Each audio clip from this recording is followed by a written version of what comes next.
Okay, so I just wanted to welcome everybody to today's presentation.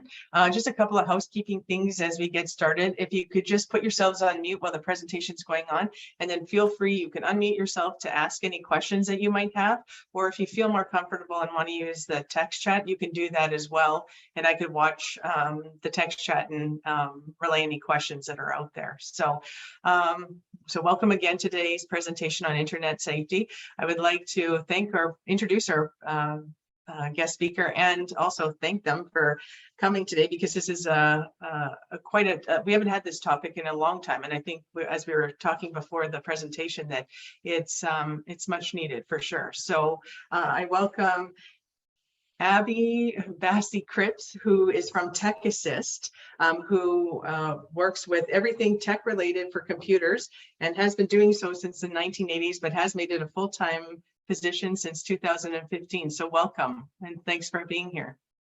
And thanks for having me. That's greatly appreciated. I have a great little presentation to share, and I'm going to share my screen and pop it up, and here we go. So obviously this is on internet safety, being safe and secure with today's internet. To introduce a little bit about this, there's many ways that the average user can protect themselves, and we're going to cover some of those things in this way. But to be honest, the only way to truly be safe is not have the internet at all. However, with today's technology, this option isn't going to work for everybody. Everyone loves to have an easy login, to have the computer save the information and or use the same password for everything. The sad truth is that is the worst thing that you can do. The simple and safe rule that I use is to have a different password and for every device, program, and website. And personally, I keep it on my address book. And so for passwords, it's becoming more and more standard for websites to have at least 8 characters, but I use 12 to be safer. Hackers have a hard time with accessing a secure password. And also too, something I should have said at the beginning was every step, every layer we do protects us more. And that's what this basically is going to talk about, all the different layers that you can do to protect yourself. There's one step that I recommend, and that is to have several different email addresses for different purposes, like having your main one that, like I have 2 main emails, and having one for backup in case the one email fails. And the other idea is if you suspect you're going to get spam, use that email address, that separate one. Because a lot of stuff that you get contaminated by are from spam. And so this is why I talk about importing and downloading emails. When you import an email, you're importing it into your computer, such as Outlook and Windows Live, etc. And in these programs, as soon as you click on the email, you get the virus or other bad software before your antivirus has a chance to get it. However, if you use webmail, which is what this talks about, is you're accessing your email on the provider's server. For example, Gmail. If you click on an email and there's a virus or bad software, both their server and your computer catches it before it does any harm. So that, because your antivirus program is supposed to be connected to your browsers, multiple. With a little tip there, when you install your antivirus, it's not the end all. You have to make sure it's connected to your browsers. You have to make sure you do your scheduled scans your schedule, do your updates. Not all antivirus programs do all that automatically. So free email service options, they are good to have, and I'll explain a bit more about that. The ever popular Gmail, Hotmail, and related services, Yahoo, and so many more are great options to use. And on the best option is never to use Outlook, Thunderbird, or Windows Live. And I was briefly telling you about that. I recommend you use Firefox, Chrome, Safari, Opera, and many others. And to make it secure, you add on options. Now, for more security, I like these two options, Brave and Tor. Tor primarily was designed years ago to keep you private. And, you know, is people who do the dark web use Tor a lot. And Brave is basically Chrome with built-in added security. Now, I add on to that the add-ons to the browsers such as these. These add-ons are free, and they help protect you from going to the bad links. And there's a variety of ways that these work. For example, if you go to google.com and you do a search, you're going to be potentially getting a bad link or a bad ad. So I like the DuckDuckGo, which is why I've added it to this list.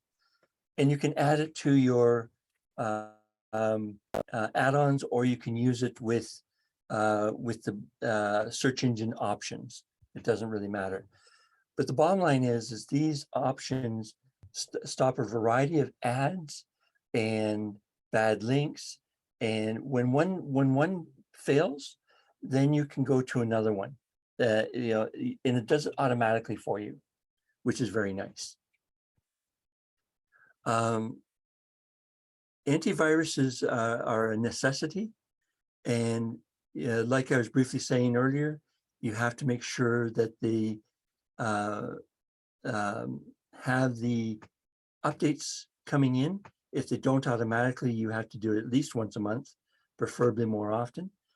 The other aspect you have to check with your particular choice is the scans.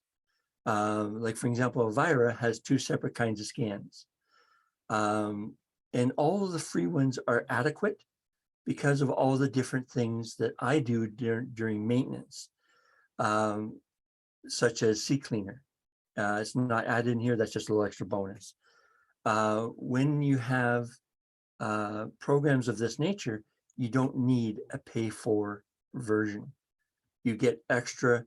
Norton is notorious for adding too much stuff in a paid-for version, slowing your computer down.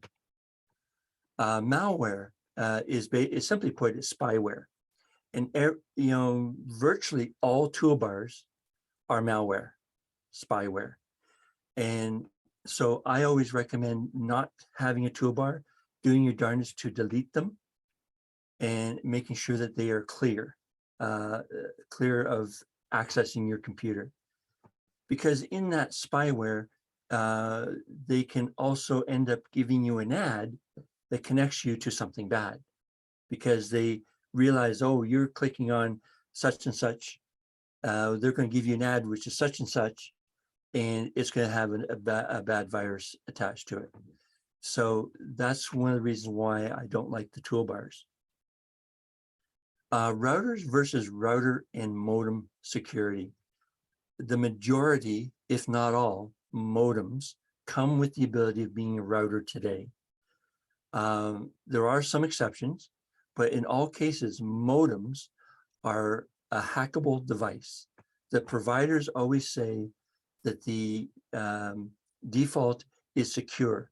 It's secure for them, not secure for you. So I always recommend a secondary router beyond the modem/router, because they control that device. With a secondary router, you have somebody like me add in security steps to help protect you further. Like I was saying earlier, every step you do is another layer of protection. And this one is very important to have for any home, small business, anybody that uses the internet really should have a separate router with security added. Even further on, I'll talk about another option that I still say you still need a router. So then here's another service. It's a bonus. You add in this service into your computer, and sometimes you can add it into a router, but you add it into your computers and it gives you an extra layer of protection. All your internet traffic goes through it, and it too stops bad stuff from coming to you, and potentially not like an antivirus. Antivirus is a different approach. This is based on bad links, but you wouldn't know what they stopped because it happens before it comes to your screen. Now with Mac and Linux, all versions, it has been the last 2 years known that there are now viruses for these operating systems, not just Windows only. So it's wise to have an antivirus program for all your devices, including your cell phones, Android and OSI. It's very wise to have an antivirus program that works on all of it. And I do have options that I promote about that. Scams, there's all kinds of different scams. And I talk a little bit here about it. Scams typically end up being, let's say, like 200 or less in value. And the idea is that the cost of taking legal action against them is difficult. So they keep the scam small. Then there's the other services that can be scammy as well. You know, even our cell phones were, I'll say were on purpose. The 3-year plan for cell phones was too long for the life of the devices. 2 years was the minimum life expectancy of a cell phone. If you got 3, 4, 5 years, you're lucky.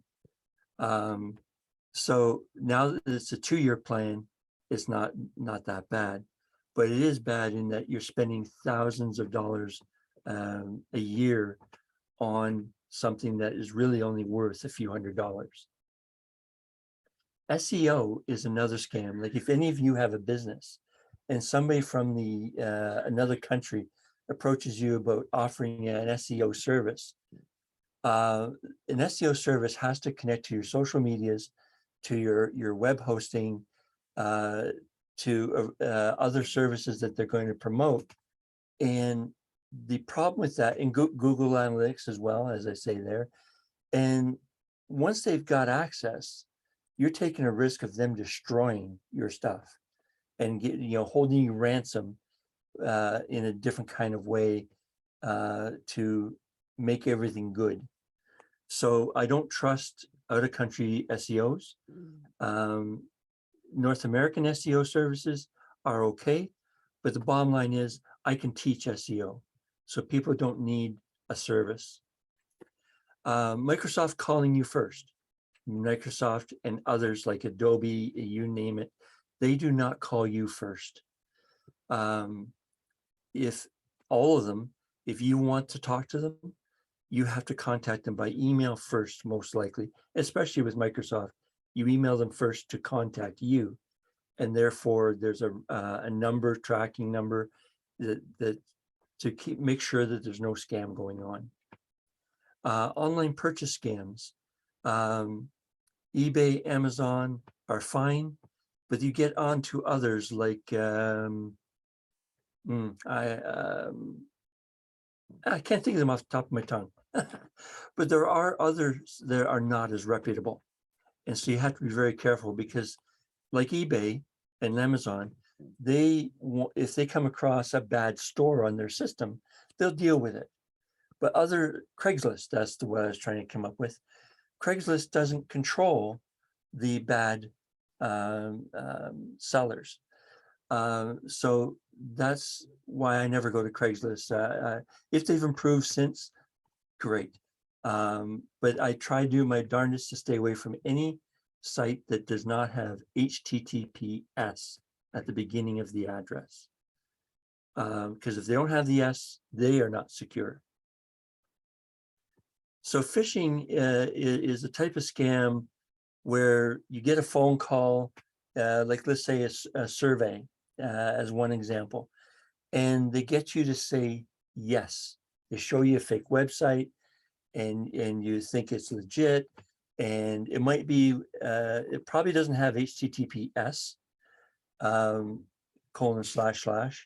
it probably has the HTTP, no S. So watch out for that. But the bottom line is, in this phone call, typically, they're trying to get you to say yes. And once you say yes, they can send you a bill for whatever they want to do, and you got to pay it.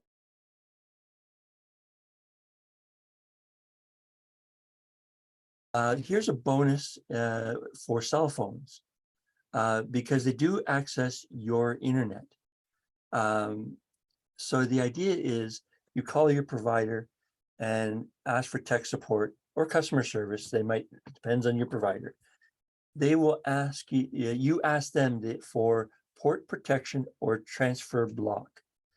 This way, a scammer can't take your number, put it onto another phone, and you still get the bill, and you also get the headaches to go along with it. So I do port protection on our phones, and when it's time to switch a phone, we call back saying we're going to get a new phone. Please take the port protection off, and it's free. You know, why not take advantage of something that's free? How can I help you better? There are services like Whois and Traceroute services that are free online, and there's a code version I do. And basically the idea is, if you suspect something, you can trace it, do a Whois, see who they are. If they're private, there's different things you can do. But bottom line is, you can protect yourself better knowing who they are. And if they are then trustable, then great. Now these links here, you can take a screenshot if you wish.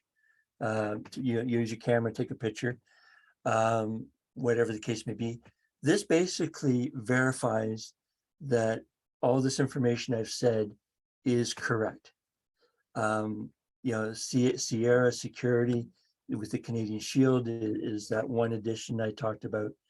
And of course, the first three talk about very much the same stuff that I was talking about. And you can research further for more information. So there are some advanced features, and some of these are plugins, add-ons to websites, and things that you can also do if you wish for better security. And the one I do recommend is VPN, Virtual Private Network. With a VPN, all your data, there's two different basic types. There's a VPN that goes from your home office to the corporate office and goes back and forth, and nobody can look at that information. The other is what I'm using here is, even today, right now, and it's not affecting my internet, is all my traffic goes through a VPN. From there, goes out to where I'm going in the world and comes back through that VPN. The VPN privacy is nice, but the whole point of this VPN is at their end, at the server, they have additional advanced features to help protect you. Not just keep you private, but that is something you have to make sure in your settings, whether you're private or not. But the bottom line is they also stop the bad hackers, which is a great service to have. Proxy options That is not as popular with the home internet. It's more popular with businesses, and it does a similar job, but it has a different approach. And one of the reasons I brought it up here for your benefit is that should a hacker get access to your computer, they're going to put in a little code called a proxy server. And the idea is they go to your computer, then they go right back out again, go to another computer somewhere else, up to 10 to 20 times. So they get to the destination they want to hack, and that way they're kept private. And that way a lot of hackers can't be found when they do the proxy server. So if you ever see that your internet connection is going slow, reboot. It knocks them out. That's the only way you're going to know that they're accessing your internet, when your internet goes slow. Web servers. These are a great tool to help manage a small business or even a corporation. I, for one, had one set up here in my home because I was learning about it, testing it, seeing how they work. And they're a great tool to add additional advanced software.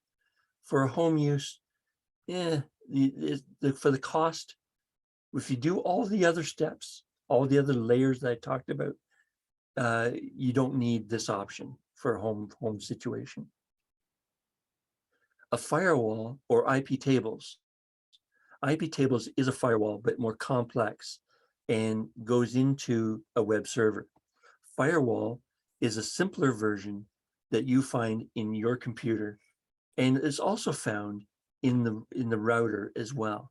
So if you come across a bad website and you know the IP where the trace route and whois comes in, you can add that number to the router, to your firewall, and stop them from accessing your computer. Fail to ban and other software. This is what comes in handy for a web server. So the idea is that the fail to ban is and others like it go to the extreme of they find automatically the bad IPs because of the way they ping or the way they attack. They then immediately catch them and automatically stop them.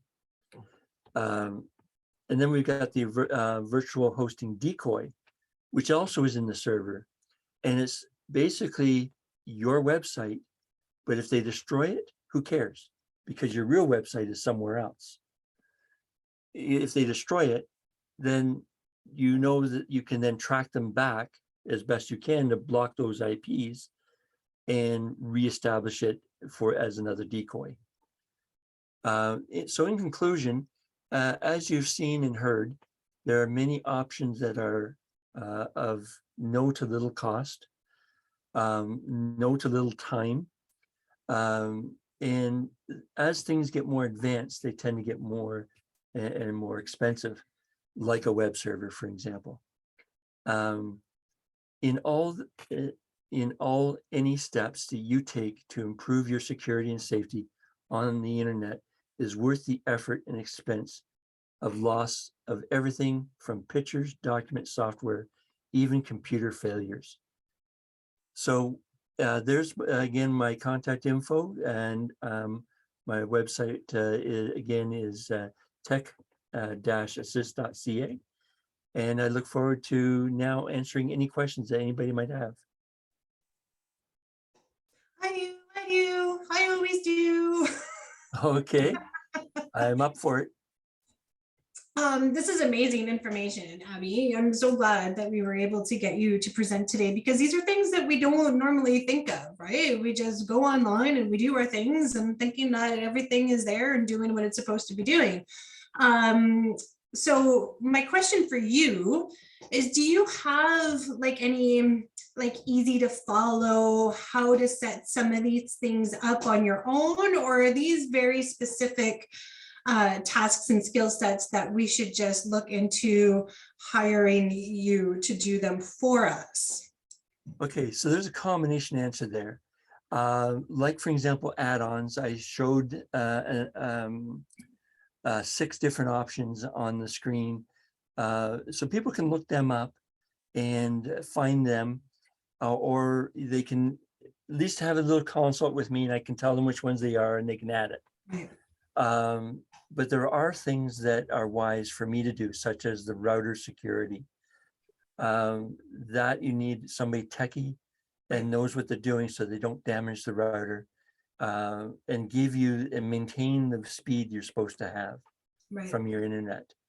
I've noticed that since we added a router, our we don't get as much buffering anymore. Like, I find that our connection is actually improved with the router as well. Does that play a factor into it, or is that something that's affecting It's something else. Okay. It's just coincidental that Okay. you have less buffering.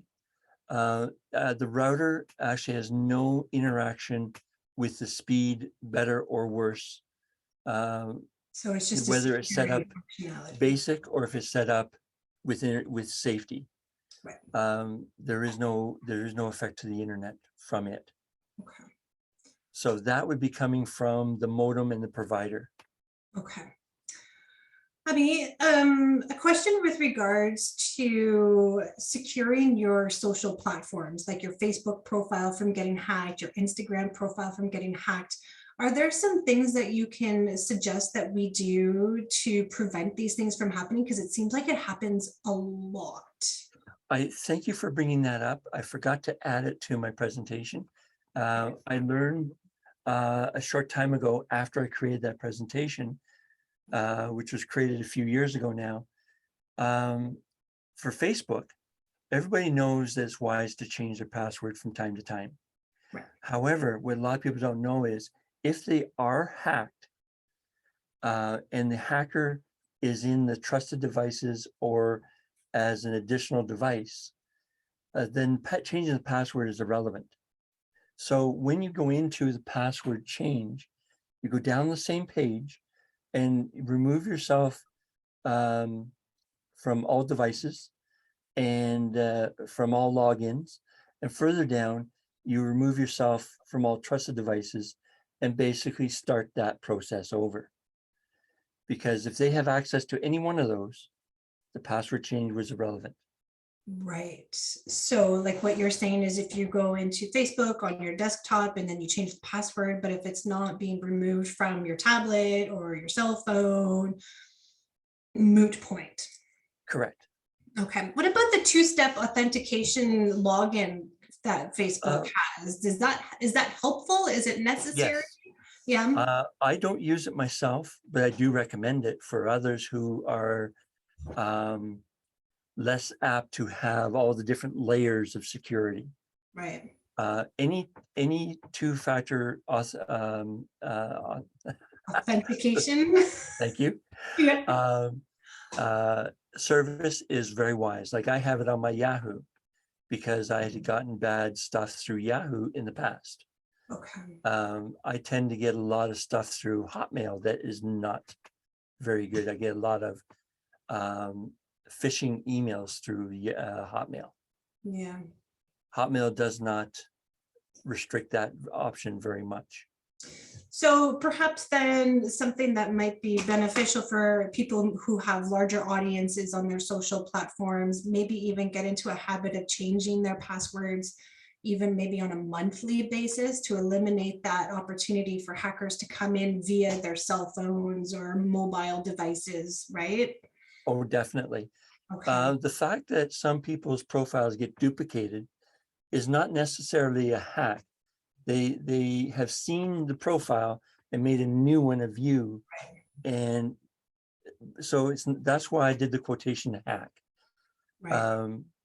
It is wise, like you said, to change your passwords monthly, making them that 12 digits, 12 characters, and some symbols as much as possible.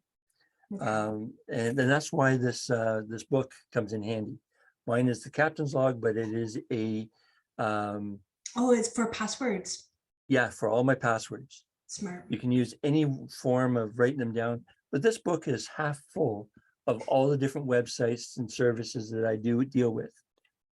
And the only way that's going to get hacked is if I get robbed and it's stolen. Right. And being out here in the country, that's my backyard. I have lot less risk of getting my stuff stolen.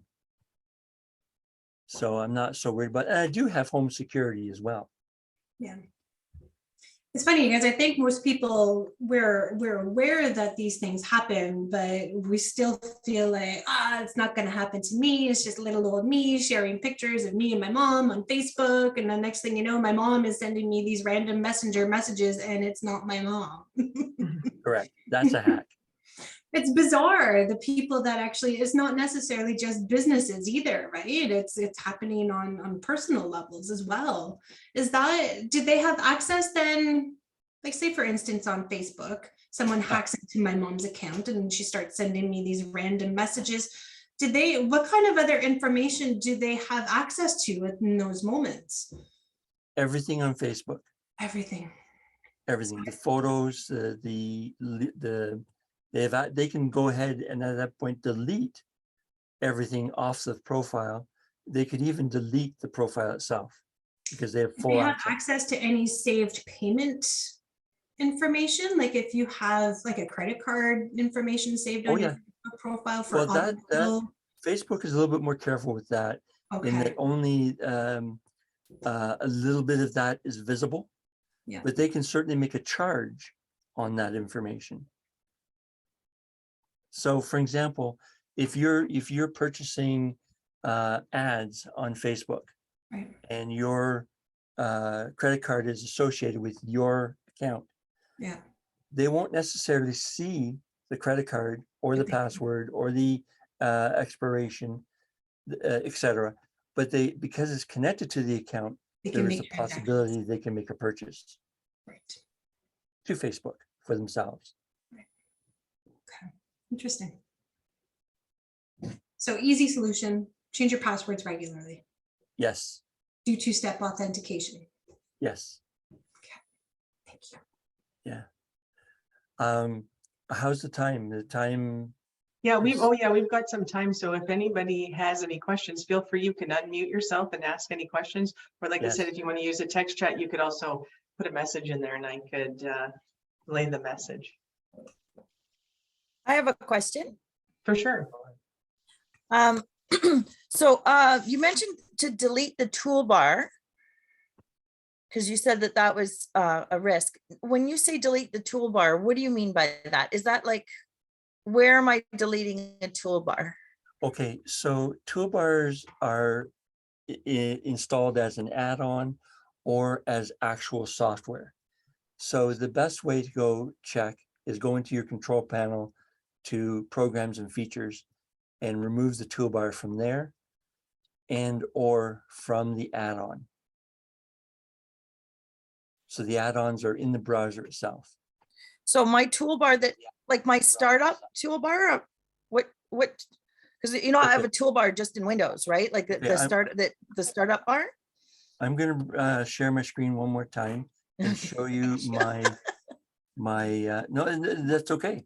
It's all good. So share it.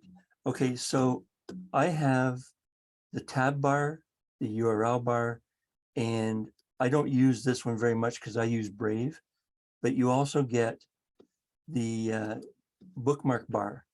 So any toolbar would be below that. So the fourth row would be, or fourth or more are the toolbars. So the idea is if they are in the so this is toolbars in browsers.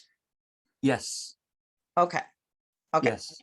And my bookmark bar is okay. Yes. Okay. Bookmark bar is 100% fine. Okay. The add-ons, extensions in this case, would show up here. So if you had a toolbar add-on, it would show up in this page or in the control panel. And I'm not on Windows at the moment, so I can't show you control panel. Oh, yes, I can. We've got time. I have Windows on my Mac. So while there's any other questions, I can bring up the windows and show you the control panel to delete the toolbars. I did have a question about, so you mentioned about having a router and a modem. Mhm. How do I know that I have a combination or both of those? Well, typically on the back or end of the unit, you'll see where the internet comes out. And if there or in, it depends on the device. And if there's several more ports, typically yellow, then it's a combination modem and router. Okay. So But if I the have a idea is- network, if I have a network in my house, I have a router, correct? You should have a router regardless. No, no, no. Oh, so the modem can be, can create a network. Yes, So I need to, okay, so I have to verify if I have a router in addition to that, even, okay. For some reason, I equated having a network with having a router, like that it connected everything, sorry. yes, that's what the router does. But what happens is you have, let's say, a coax cable or telephone cable coming into the modem. You have the power cable and you have one additional cable, and that goes to somewhere. And in this case, it goes to the router, and the router has all the computers connected to it, either by physical Ethernet cable or by Wi-Fi antennas.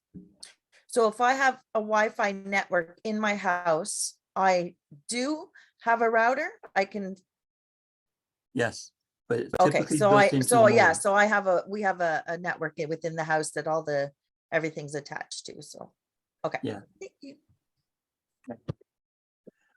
So I was bringing up the windows, and I'm gonna bring that over to my share screen. And go ahead and share.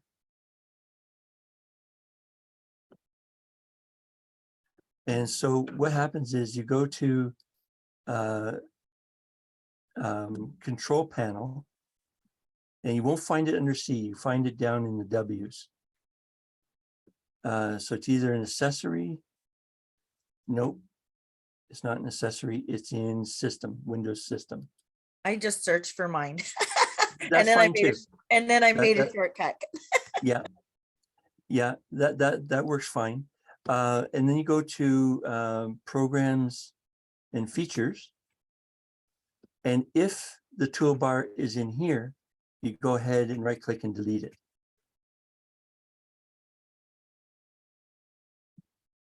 So that's the way to deal with a software toolbar. There is also what's called Reg Edit. There it is. And I don't recommend people play with it, because if you do the wrong thing, you got to format. But this is it. And in here, this is the registry. So you want to go into the softwares, the directories, and delete the old antivirus, the toolbars, and any other bad software that's going to try and boot up on startup. And Microsoft does not advertise that, because then the computer is running efficiently. And they want people to think they got to get a new computer. They don't need to. I've given people life back in their computers all the time.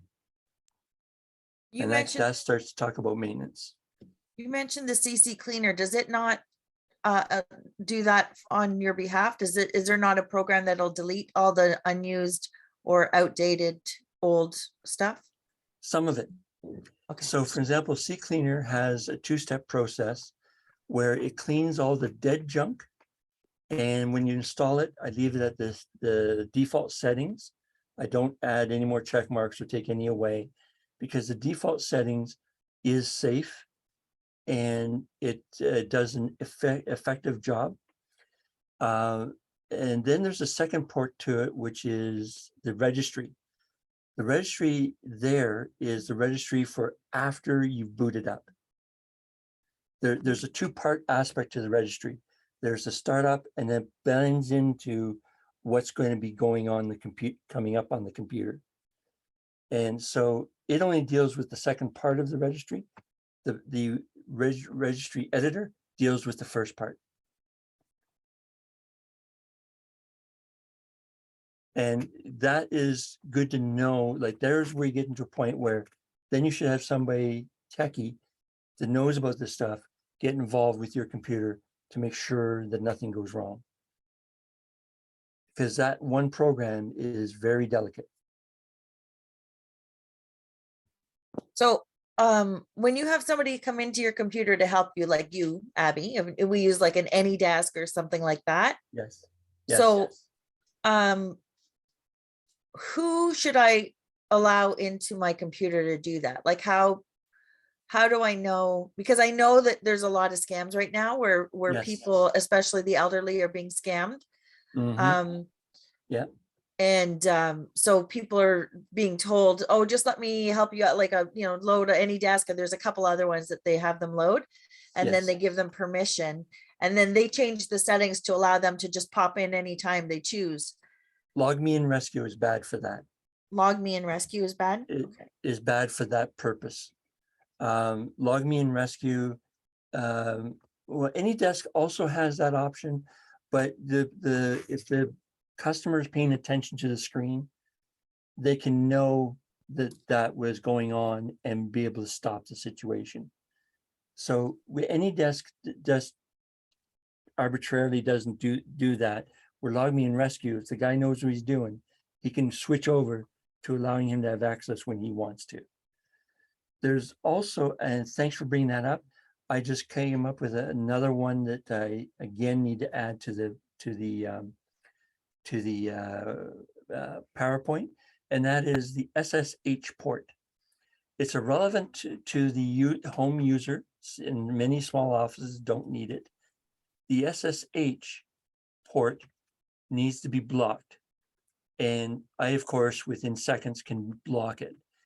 The SSH allows a hacker, once he knows your IP address, your IP number for your computer, he's gained access to your device through the SSH, you would not even know he was there. So what's Scary. So what's the point of it? Why is it there? It's meant for corporations, for their tech people to get into their local machine system and fix issues remotely in the software, as opposed to on the software. Like when we look at I describe it that way because when you look at your desktop, you're looking at the software. Like you're looking at Zoom. You're looking at Zoom right now. The SSH port goes in the back door, let's call, and accesses the program itself. And they can access your files, everything through the SSH. So thanks for giving me the reminder to talk about it. The SSH needs to be blocked on all personal computers. Yeah, wow is right. Is there a way to do that ourselves, or again, is that something that we need somebody very tech savvy to support? Yes, there is a process through terminal or CMD. The Windows calls it CMD, and a little code goes in. You press enter, you put in a password, and enter, and it's done that quick. That's amazing. Abby, we need to make you a series of YouTube videos showing everybody how to do these things. Yeah. That's our next project. Well, I've been considering that. Actually, I was actually going to be starting off shortly with doing TikToks. Oh, there you go. That's amazing, right? And just do like screen shares, and this is how you do that, and this and this, and perfect. That's what we need. Because I'm not tech savvy. Like all of this is just mumbo jumbo. While I understand and appreciate the value and importance of all this stuff, I don't grasp it. But And to that's what have I'm here like for. to have like a little screen show showing me where to go and what to do, I can pause it, find it, unpause, do it, and then it's done, right? That would be incredibly helpful and useful. And then coming from somebody trusted. Yes. Yeah. Yes. Yeah. So that one little thing is like a 5-minute access to your computer, if I was to do it myself. So, you know, that's a freebie for me. Either way you look at it, whether I do it physically myself or create a little video, here's the steps, you know, it's a freebie for me, and every computer should have it done. Abby, the question in the chat was, how often do you recommend getting your computer serviced? Once a month. Once a month. Okay. So I do, to be honest, I use CCleaner as my primary purpose of the maintenance, but I do other things as well. And, you know, I review the programs that were installed and when they were installed, that type of thing. And, you know, discuss with the client, you know, is that really what they wanted? Or, you know, this one's suspicious, let's do a search on it, you know, that type of thing. So all that process takes about a half hour of my time. And that's why I charge $40 a month for my monthly basic plan for maintenance. And all computers should have that done monthly. I do it almost weekly on my computer. Wow, that's interesting to know. I mean, things that you just kind of, I don't know, pray and hope that nothing's going to happen. Like same thing, like Melissa said, like it just like everything's like right now I'm like thinking a million things, right? It just, you just think, oh, it'll never happen to me or whatever, right? Or you just don't even think about it because it just seems too overwhelming. But I appreciate, and I'm sure that everybody appreciates you telling all this information and making us more aware of, you know, how important it is to keep on top of this stuff. Mm-hmm. You know, And it's I've always- funny, you know, for all of us who are here and we're in business and nobody really talks about this, right? We talk about hiring a bookkeeper, we talk about getting insurance and all these things, but protecting your digital assets is something that we don't really take into consideration as a recurring investment into our business. And I think maybe that's where the conversation needs to change, especially when things are developing and innovating so quickly. And, you know, it seems like there's more and more spams and people accessing your data. And, you know, there's so much more going on that maybe it starts with this. It starts with the conversation and being aware that there are these things that we do need to do, not just should do, right? Things that we need to do. And if you don't know how to do them, then we find the people who can support us in that capacity, right? Yes. Amazing. Thanks You so brought much, up- Abby. You brought up something about the digital storage is what you led to a little bit. Yeah. So I have everything. All my computers are backed up onto a SSD hard drive. And instead of using the cloud, I can use the cloud. I've used Google Drive because I need to communicate with customers. But I put very little stuff on Google Drive. All my stuff is on an external hard drive. So, and then it's unplugged when it's not being used. Yeah, there you go. And so when it's unplugged, not being used, nobody can hack that. But they can if it's plugged into your computer, because if they have access to your computer, they have access to everything that it's also connected to, right? Correct. That's why I think I've already told Colleen, because her and I were talking at one point about security. The external hard drives don't have a software eject. The computer has to be shut down, then unplug it, then turn the computer back on. You can plug it in anytime you want, but when you're done with it, you have to shut down, unplug it, and turn your computer back on. And that way you're saving, you're protecting the lifespan of the SSD hard drive. Yeah, I've had an external hard drive and all of my wedding photos, baby photos, everything's on there, and something happened. I can't get it. You still have it? I still have it. I just don't know if I can get anything off of it. Yes, not you. Not me. Sometimes I can, because it depends on how it was damaged. But Right. there are services available in the large city centers like Toronto Yeah. that do actually do data recovery off of. Mhm. Yeah, I got a drive. quote for like $3,000 or something. Yes, Yeah. yes.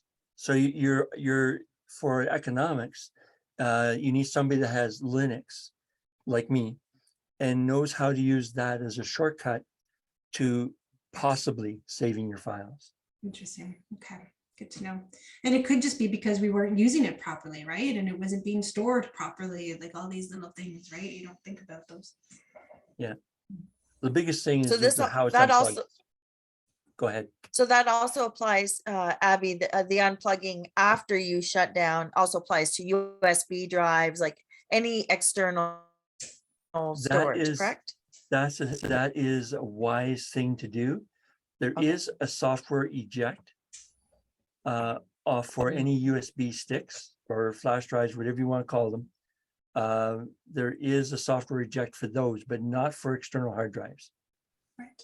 If you do a right click on the left column of your file explorer and right click on the drives, you can see there's a software eject or not. And if it's not there, you have to shut down to pull it out. Cool. Thank you. Colleen, do you have any questions? Oh, sorry. Yes, Colleen, Connie is what I went to say. Do you have any questions, Connie? I don't think you came in late. questions, but I will say I am so grateful that I've met you, and you are my tech girl. In fact, I call you my 911 lady because you're amazing. And when I watched you take over my computer, I actually could see everything that you were doing. And one of the things I liked the most was when you said ahead of time, now, if there's anything that you don't like or anything I'm doing that you don't agree with, just click that button. So I felt very protected that I could now just freely feel comfortable giving you my computer, knowing that you were on my side and didn't have that vicious thought or evil thoughts in your mind. So I'm very grateful. And for $40 a month or even $500 a month, you would be worth every penny for that great service that you provide monthly. So thank you. Thank you for your comments. That's me. Yeah, so if anybody else has any other questions, and we could do that right now, we've got a couple minutes, and if not, I just want to say thank you so much for opening my mind to different things. I mean, like I said before, you hope and pray nothing happens, and it's just good to know that you know, these are the things we have to take care of, and that you're available to help, you know, help us out wherever we can. So thank you so much, and hopefully we'll get you back again for another presentation. Really appreciate you coming here today. Thank you. And thank you for having me. And thank you everybody for joining us today. We really appreciate it and hope to see you at the next one. So have a great rest of the day, everybody. Bye. Bye.